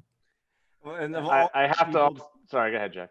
Of all the people to deliver a story like that, Jake is the one who can do it best, because I've never met anyone who can just plow through something that funny and just keep a straight face. He just kept it together the whole time. I'm like, dude, Oh, I know. how are you holding yourself together? I'm losing it watching I this know. Like, for the 10th time. when we did that interview, we had no idea that Jake was going to end up being the comic relief for the film, but it was absolutely perfect. I mean, he's a funny dude. He's a real great guy, super smart, but man, like he can be sassy and in his own Jake way. It was very funny. We had a blast doing that interview and filming with him. My favorite moment from IAAPA, one of my favorite moments from this past IAAPA is, because we spent a lot of time hanging out at the RMC booth and stuff. And so I'm hanging out, I'm like checking out the fun spot layout. And so I turned Jake and I'm like, "So what's the difference between a corked roll and a corkscrew?" And he's like, "Don't worry about it." I'm like, "Okay, just don't worry about it." I think my favorite thing is him being like, "Oh yeah, the death roll's great," and we're all like, "We hate you right now." Oh, I know. Yeah. When we were up doing this panel in Texas, someone asked about like our favorite moments on RMC, and Jake straight up almost said the Iron Gwazi roll just to like piss everyone off. Oh, I don't think he did. He But should have. I think he should have. But that would have been really good. Corked roll and a corkscrew. Don't worry about it. Don't worry about it. Or what? Back what to Go ahead, Brent. back to Peaches real quick. Just one of my favorite scenes, and I'm quoting you actually, is the Abbey Road walk. The Abbey Road shot. Towards Yeah. the beginning was so amazing. Yeah. I want someone to paint that and like send it to Arm. Oh, I know. Like again, this was a shot that was not planned out at all. Like I'm literally just following them around a construction site and just happened to get that shot. And like, I don't even think when I filmed it that I realized it looks like that. And then afterwards I go back and rewatch it. I'm like, oh my gosh, this is Abbey Road, except freaking one of the Beatles is this small little dachshund. Amazing. That's great. Yeah. There's the whole just Jake Peaches dynamic is just perfect. And then Jake is, like you said, he's the comic relief through the whole thing. Oh, we're not ready to talk about that yet. Don't even ask about that. What is it? What's Brontosaurus? Brontosaurus track. He's so dumb. He's great. The funniest thing is like, in his introduction scene, we kind of try and portray him as like this real cool dude, and so I mean, you guys know we're at the Silverwood premiere, and everyone from RMC is just laughing hysterically during this scene of Jake on a motorcycle. And we're like, why? The scene isn't meant to be funny. But what we realized is these people know Jake personally. They can't take him seriously, and so he's like riding a motorcycle, looking all cool, and they're like, look at this idiot. Like, so it was hilarious to see. The Idaho premiere, and we haven't talked about it a ton, but Brian and I both got to be at the Idaho premiere, and being in that audience was hilarious because everyone in that room knows all of the people on screen. Right. And just like the random like comments that would be made by the audience that will never be repeated or never get captured for anyone else to hear, but we all heard. Like one about the wheel. The wheel. That was so funny. We literally have Megan from Macklin Wheels there who supplies the wheels for RMC, and there's the story about the wheel flying off Goliath, and Fred's like, it wasn't Megan's.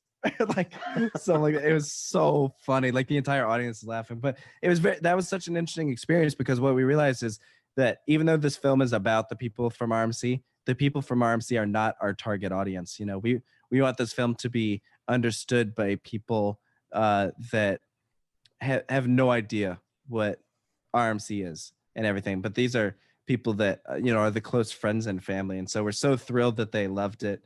I know Fred got emotional seeing it for the first time and everything, and so the reaction for it was absolutely fantastic. That was a very surreal day. Yeah, that was an amazing day. And one of my favorite moments of that night was Fred gets up to make his little speech right before it starts. He's like, I'm a better builder than I am a speaker.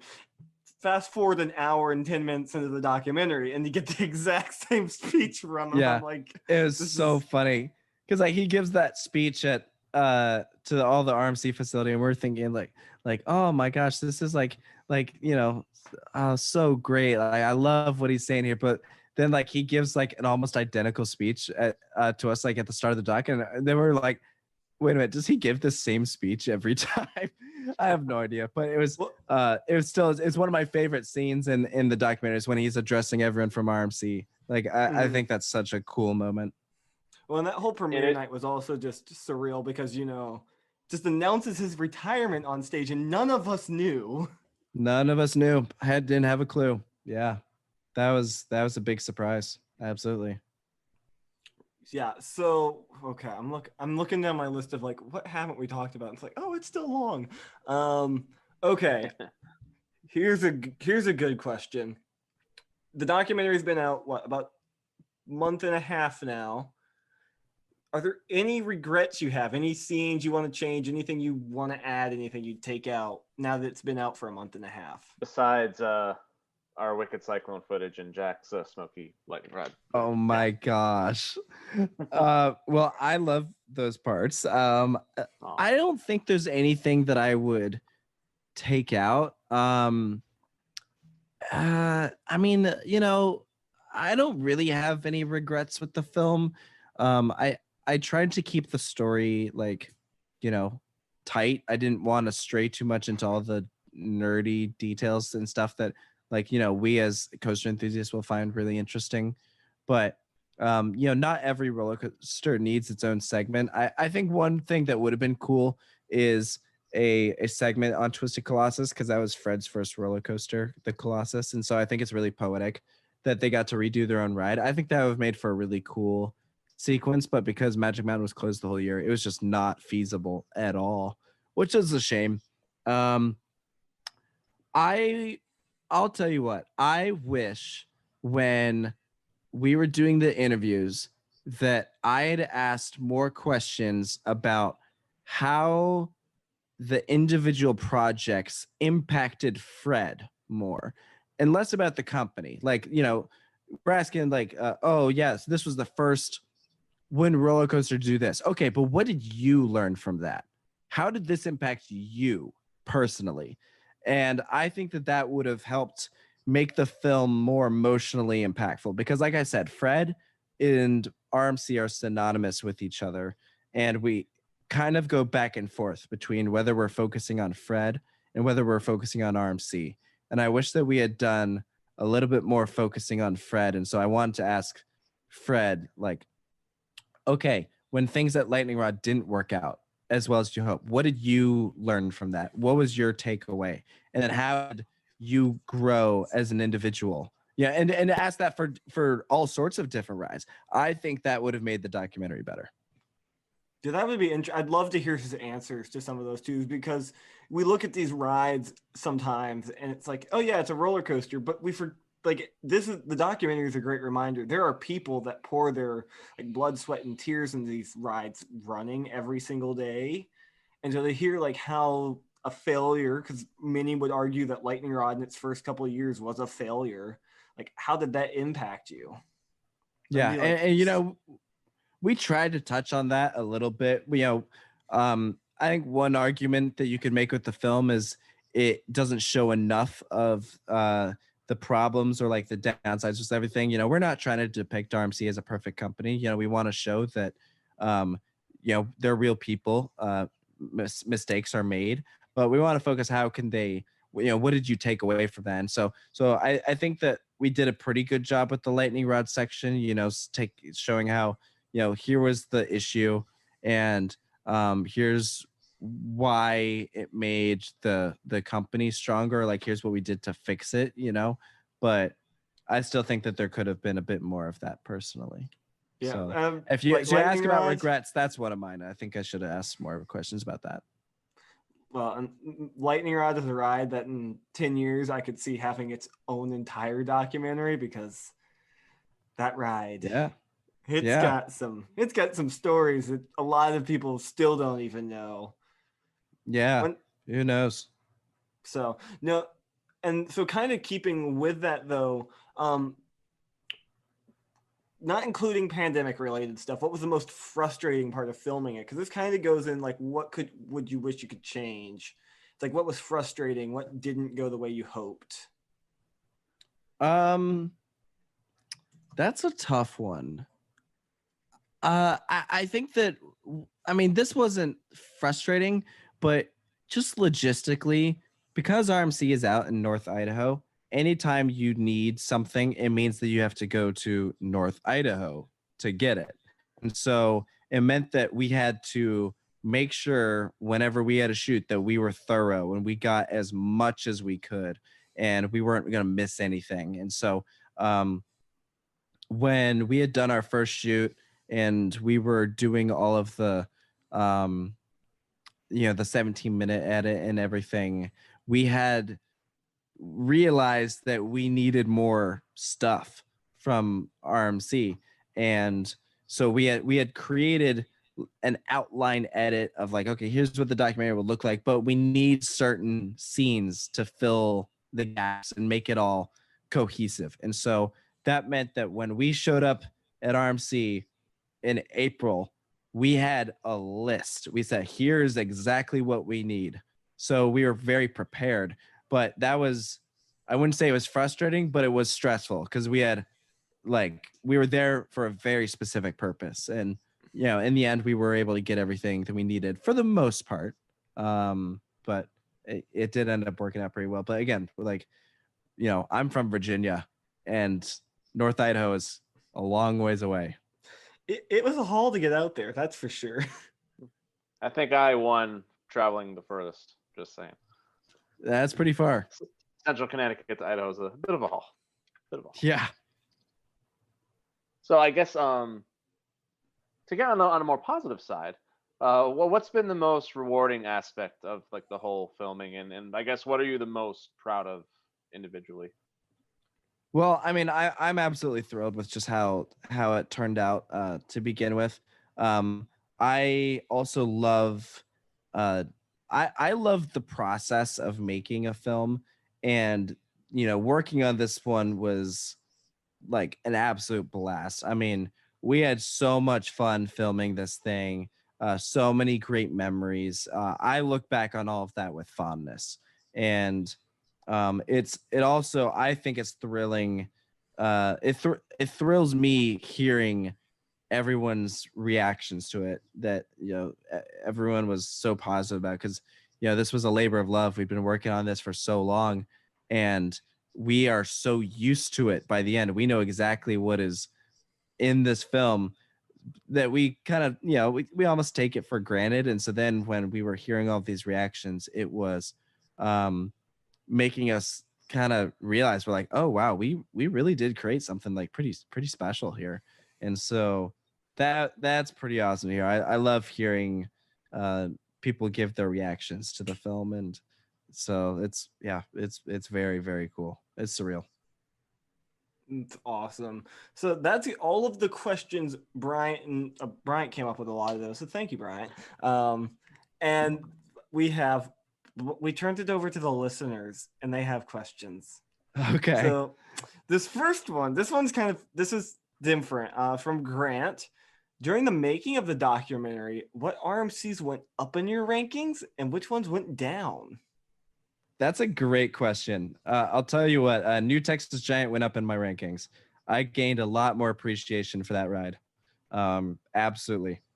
And it's sort of unfair to say, but I had never ridden Wonder Woman Golden Lasso coaster until we started filming for the documentary, and that's now like my favorite Raptor. So that one by nature shot up a lot.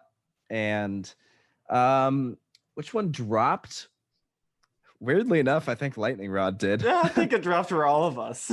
Yeah, who would have thought? But because at one point that was my favorite ride in the world, and it is not anymore. So that's one that I would say dropped. Goliath was better than I remembered.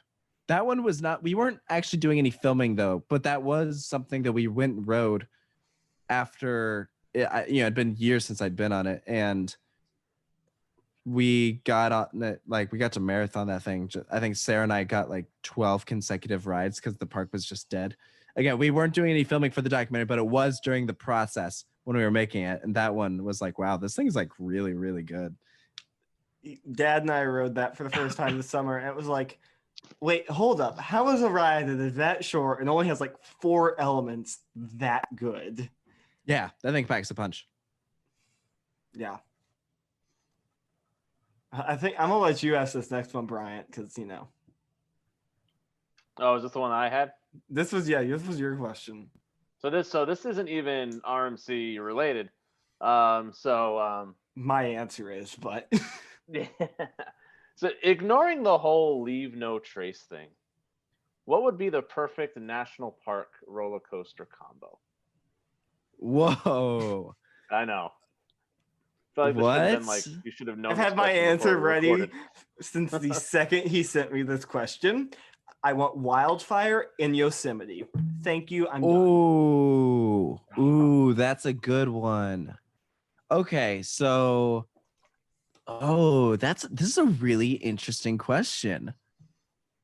So like basically take a really cool ride and put it in a really cool setting. What would be what would be visually I've come insane? up with like a dive on the Grand Canyon, obviously, or that is a good one. I like that one. I came up with like a Top Thrill Jackster that emulates the St. Louis Arch that's 630 feet tall. That's fun.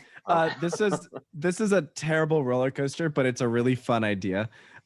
Diving coaster Vanish at Yokohama Cosmo World, except it's at Yellowstone. It's diving into a geyser. Oh, that'd be insane. Just though. maybe get like I a guess it little could be splash of Sheikra. like hot water. Yeah, or I guess it could be like Sheikra or Griffin. Like the splashdown is like a geyser. Oh, That's kind of fun. The other one I want to see the is first thing like that came to my mind. put Maverick in arches.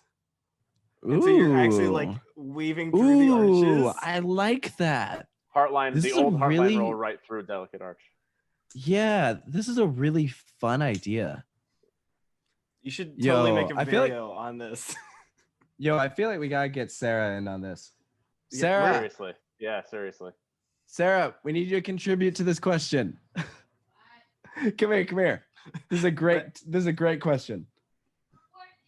I know you're working here. This is great though, because I've got all of my national park posters up behind me. Okay, can you still hear us? Yeah, Yeah, hold on. we can. Hold on, I need to switch preferences. You better cut all this. Will I Okay. though? I will. You Yeah, better. better cut. Okay, state the question. All right. So you'll like this, Sarah. Wait, I gotta get the link up. Why do I feel like I won't like No, this? this is a great question. So yeah, ignoring the whole leave no trace thing, what would be the perfect national park roller coaster combo? So take some an of the existing roller examples- coaster and put it in a national Put park. it in a national park. So like Jack said, put wildfire from at Colmartin in Yosemite. He said Bryant put a dive off the Grand Canyon. I said make Sheikra or Griffin a splashdown with, but it's a geyser in Yosemite thinking of, like, a and really- Yellowstone. I'm thinking of a really whippy Intamin, but like around like the spires in like Bryce Canyon. Ooh, So like yeah. around Jack the, said put Maverick in arches. that'd be cool too. Yeah, I'm just thinking Bryce Canyon because like I ride Big Thunder Mountain and I'm like, wow, this is so cool visually, but the ride is just meh. So I take the same visual and put something dope there. Yeah. Jack, That's probably what Jack, I'd didn't pick. you mention like a flyer at Acadia or something like? Oh yeah, that, like a or flyer or a wing, like Acadia. Yeah. Ooh, Or a dive off of Mount Denali. that'd be insane. Oh, The tallest All mountain in 20,000 America. feet. Or Yeah, like a no Hagrid's deal. at Redwood or something. Hagrid's at Redwood. Ooh, That'd be that's cool. a really good idea. I like What that. should we put in Zion? What roller coaster should we put Nothing. in Zion? Zion should be left alone. Okay, but Wildfire in Yosemite. I Okay, mean, that one should be left alone. Okay, they all should Yeah, be we're- left alone. Just question. no, I it's a changed my great mind. question. It's so fun because You just have to ignore the. Yes, but every yeah. time I actually go to a national park with you, you're like, oh, it'd be so cool if they put a insert roller coaster name here. Okay, but I don't this park. actually want that. But Yeah, like, he it's a does. fun idea to He think does. about. I mean, Yo, what should we put in Glacier? Oh, like an hmm. those Dude, images that That's you like guys their took there. closest one. Okay, I mean, Boulder Dash. Just put Boulder Dash right along one of the like. Boulder Dash and like Shenandoah or something. Oh. Hey, that makes Shenandoah a national park I'd actually want to go back to. Okay, I like Shenandoah. Listen, Don't give we that both part like credit. it. I like Shenandoah. He's He's just from like Virginia. against it because it's in Virginia. That's all. Old Rag is one of the best day hikes in the country. Oh, I'm so traumatized that from when I was a kid.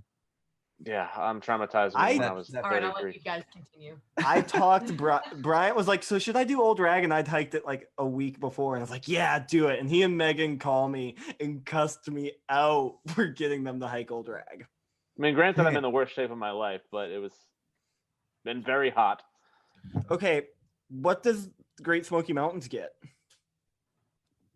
They already have I don't lightning know, rod. maybe something in 2023. We definitely don't need Oh. another wildfire. Stop! I literally made that joke like I'm years aware. I'm aware, and I had to throw it in your face. ago. I copyright that joke. You gotta admit, it's a pretty good joke. It is a good joke. As someone who lived through all of that, I was like, that was a decent joke. Yeah, I'm looking at lists of all the national parks now, like trying to think of what I've missed. That would be good. Volcano, the blast coaster at Volcanoes. ooh, Rip. oh, like that's a ins- fun one. It's like All right, whatever. Inception. We should move on. We can spend all day on this, but this is a really fun idea.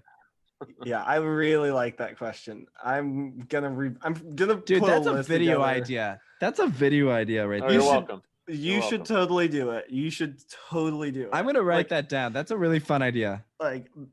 like national park roller coaster combo, like best roller coaster for each national park. Oh my god. That would be. What, 62 now, I think. Mhm.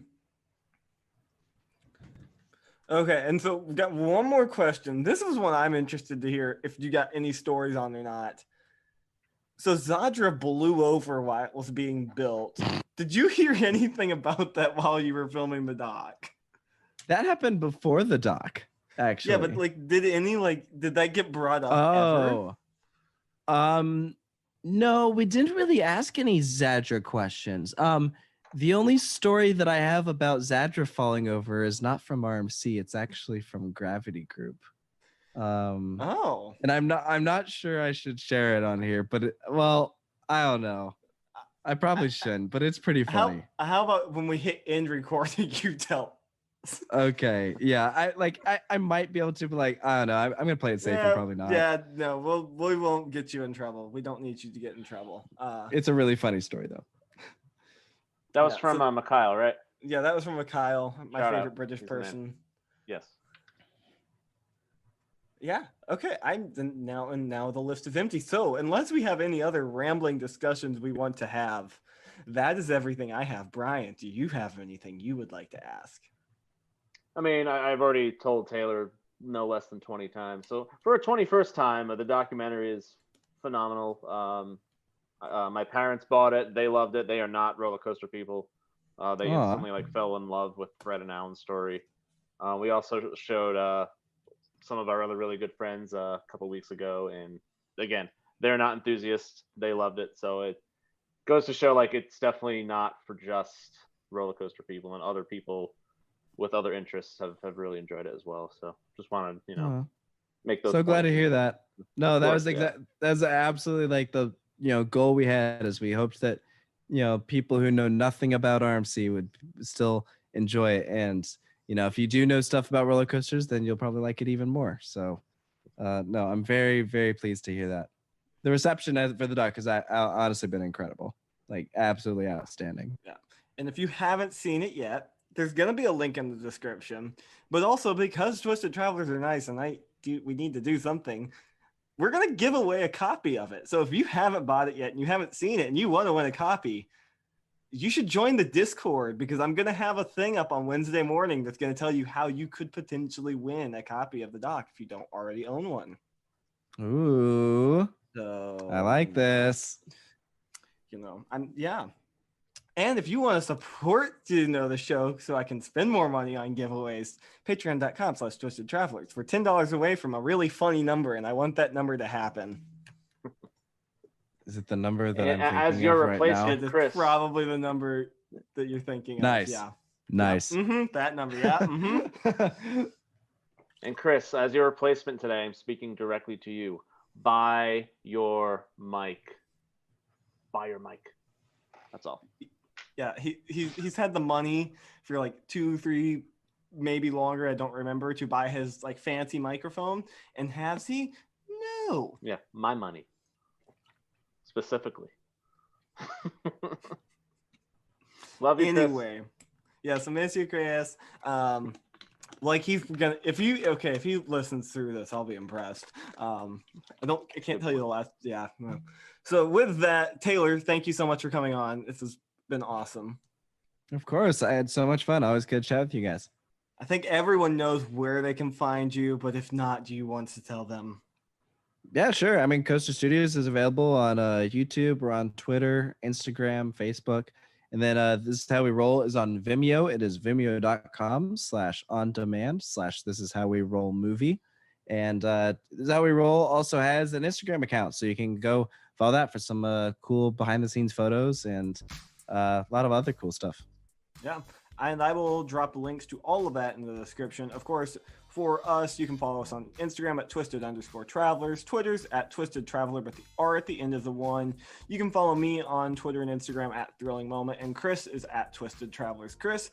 Bryant is at Coaster365 on Twitter. Follow him for all of the funny hotness that comes daily, provided by birthdays and pictures that random people, including myself, take. And I'm trying to think. Buy Allison's book, join the Discord, all of the things that Chris usually plugs. I have to do it tonight since he's not here. That's such a sad moment. And with that, we will see y'all next week. Thanks for listening to the Twisted Travelers Podcast.